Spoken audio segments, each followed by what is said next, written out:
Hello बच्चों, चलिए प्रश्न पढ़ते हैं।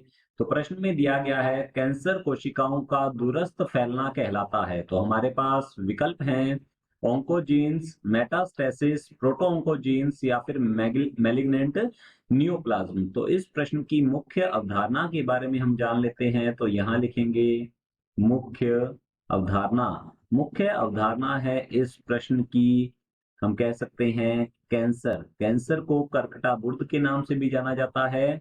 और कैंसर की यदि बात की जाए तो यह एक प्रकार का ट्यूमर होता है। तो यहाँ लिख सकते हैं यह अनियंत्रित अनियंत्रित और असामान्य असामान्य तथा तथा अत्यधिक कोशिका विभाजन अत्यधिक कोशिका विभाजन के द्वारा बना अबूर्द या ट्यूमर है, के द्वारा बना अबूर्द है, जिसकी जिसकी कोशिकाओं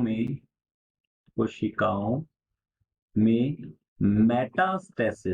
मेटास्टेसिस का गुण पाया जाता है।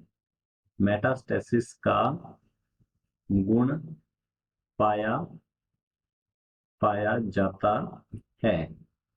तो इसे हम कहते हैं कैंसर। इसे दुर्गम प्रकार का अबूर्द भी कहा जाता है। और यदि हम बात करें मेटास्टेसिस की, मेटास्टेसिस के बारे में हम जान लेते हैं। कैंसर कोशिका जो है, कैंसर कोशिकाएं अपने अबूर्दीय ढेर से पृथक होकर रक्त या लसिका के माध्यम से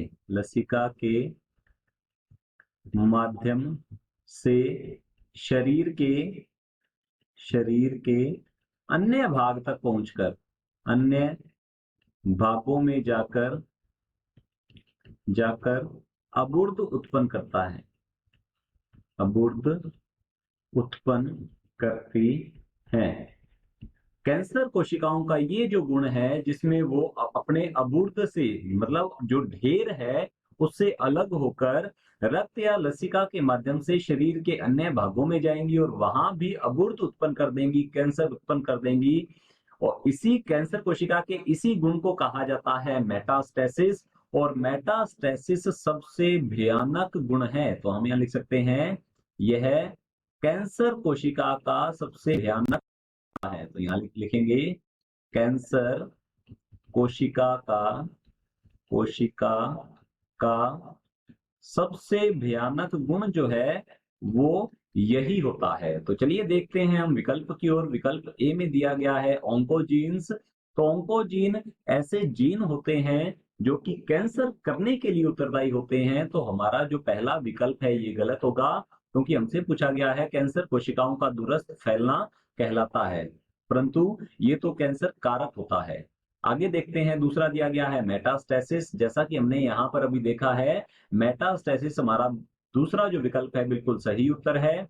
मेटास्टेसिस ही कैंसर कोशिकाओं का ऐसा गुण है जिसके द्वारा वे दूसरी जगह जाकर अर्थात शरीर के दूरस्थ भागों में भी अबूर्द कर देती हैं। तीसरा दिया गया है प्रोटोऑन्कोजीन्स। तो प्रोटोऑन्कोजीन मानव कोशिका में पाया जाने वाला ऐसा जीन है जो कि कोशिका विभाजन को नियमित करता है। तो हमारा जो ऑप्शन दिया गया है सी, ये भी गलत होगा। और डी दिया गया है मैलिग्नेंट नियोप्लाज्म। मैलिग्नेंट नियोप्लाज्म का मतलब होता है दुर्दम अबूर्द। तो कैंसर में जो अबूर्द बनता है उसे दुर्दम अबूर्द कहा जाता है, यह कोई विशेषता नहीं है। तो हम यहाँ लिखेंगे बी जो है ये भी रॉन्ग होगा, गलत होगा ये भी हमारा विकल्प बी बिल्कुल सही उत्तर है। आशा करता हूँ आपको समझ में आया होगा। धन्यवाद।